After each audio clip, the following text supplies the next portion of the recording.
And we're back at C.H.A.M.P Veteran Community Chat. I am Kayla Alix, and I'm with my co-host Sam Alix. And when we left off our last segment, I was talking about the upcoming play. It's a veteran. It's regarding our World War One. It was World War One, yeah. Veterans, and it was a riot here in the Houston area. And it's written by Angela Rice. She's a phenomenal playwright, won many awards. Where did she go to high school? She went to Rothschild Sterling High School. Yes, yes. And so she is writing the play from a perspective of one of the black soldiers who were kind of They were basically railroaded.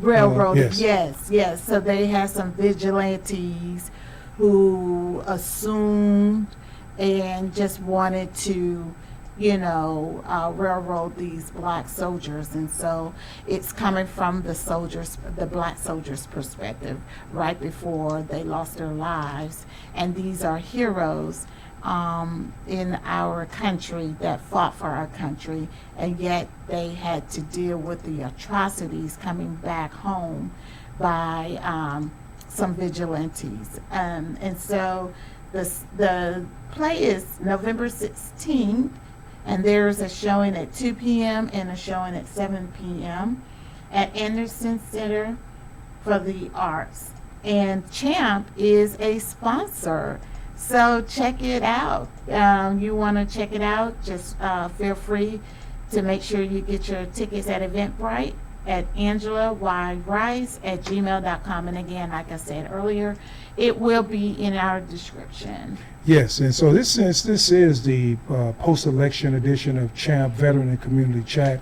Let's talk about some of the things that need to be implemented before there's a change in administrations here. I think the inauguration is in January 2025. Right. It's January 20th next year, 2025.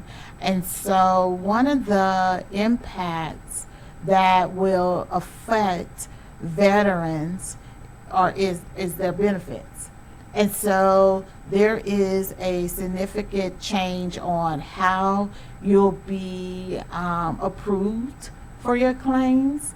What is currently being approved and will not be approved next year. So if you know that you are entitled to your benefits, do not hesitate. Apply for your benefits now. And even if you apply now and you may get denied, that's okay. You're going to continue to fight for your benefits because you're going to reach out to different organizations like DAV, Disabled American Veterans. You got your NAM vets. You also have your VSOs.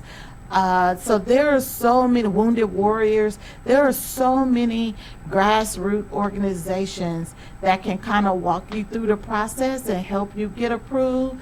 But again, if you apply, you get denied the first time, it's okay. It is retroactive. There's appeal. You can appeal. You can appeal, and you'll be grandfathered in. So don't wait until January. I highly encourage you, Sam and I highly encourage you to get started on your benefits now. Yeah, so what that looks like is reaching out to a VSO, Veteran Service Organization. We recommend that, there are a lot of them out there. You can reach out to SERVE, that's one organization. We'll have their contact information in the description. American Legion, Post 416, Veterans of Foreign Wars, VFW, just to name a few. And also going over to the VA here in Houston at the regional office on Alameda, going by the regional office and making contact with veteran service offices, organizations there to apply for your claim. Also, you can do it online as well. So the purpose of this is to get your claim in before there are changes to the laws and procedures with the implementation of possibly Project 2025. Is that the name of it? Yes. Yeah, because that could actually restrict our opportunities as veterans to apply for claims and make it very difficult for veterans to get their claims approved. And the ratings, it's a possibility that your ratings will be reduced. Correct. So if you have a particular ailment and it is rated, like PTSD is rated, what, 50%? I think PTSD is minimum 70%. 70%. That could be reduced. And so if you wait until the new year. So those are the types of things that you will need to be aware of and want to make sure you have all of your ducks in a row. We also highly encourage you to make sure you get all of your medical records. So if you went to the, what is it called, baby, in the military, the medical? Yeah, you go to sick call. Sick call. If you went to sick call, make sure you pull those records and request those records for anything that it could help you in your benefit process. Anything that you're going to the doctor for now that may be outside of the VA, but it is in correlation with some of the injuries you experienced while in the military. If those ailments align with those injuries you experienced and they're all from the same issue, get your medical records from your doctors that are outside of the VA. If you're going to the VA, make sure your medical records are up to date. Make sure you go through it. So all of that information is so important. And if you have family members, have them, if you have a spouse or a caregiver or your parents, have them to help you through that, because it can be a little stressful for you as a veteran to try to collect all of that information. So get someone to help you with that, just to make sure that you have everything you need so that your outcome is positive.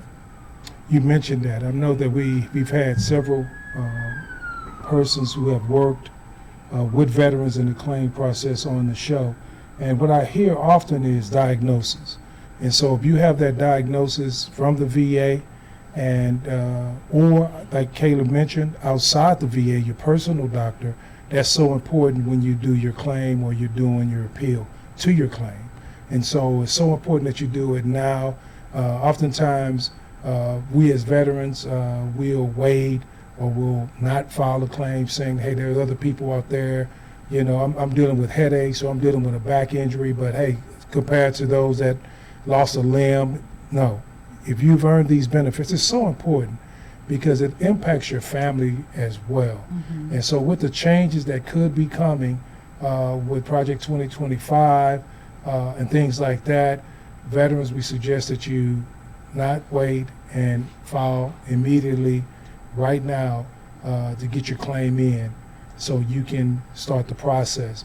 And don't be discouraged, like Kayla mentioned. Sometimes if you're denied, because I remember my first time, I didn't come at 100%. I had to go back through, mm-hmm. and I had help from Wounded Warrior. Shout out to Paul Rodriguez mm-hmm. and those folks. So I had Wounded Warrior to support my appeal, and that really, really helped me. So mm-hmm. hang in there. These are benefits that you've earned, and it affects your family. It affects your taxes on your home, your property, all of those things. So we'll put our information in the description. That way, if you reach out to us via email, we can align you with folks that will help you, that we've vetted, and make sure that they're doing great work out there for the veteran. They're putting veteran first. So there are a lot of them out there. Houston was so fortunate to have that. Yeah. So as we wrap up this segment, which is the post-election edition of C.H.A.M.P Veteran and Community Chat, when we come back, we're going to talk about wellness tools and things like that post-election to help you stay healthy, well, and before we go to break. And also, just remember that how you feel is real. Let's not disclaim that or push that to the discount. Thank mm-hmm. you. Push that to the side. So stay with us. You're on the amazing 102.5, powered by the Bread of Life. We'll see you on the other side of the break.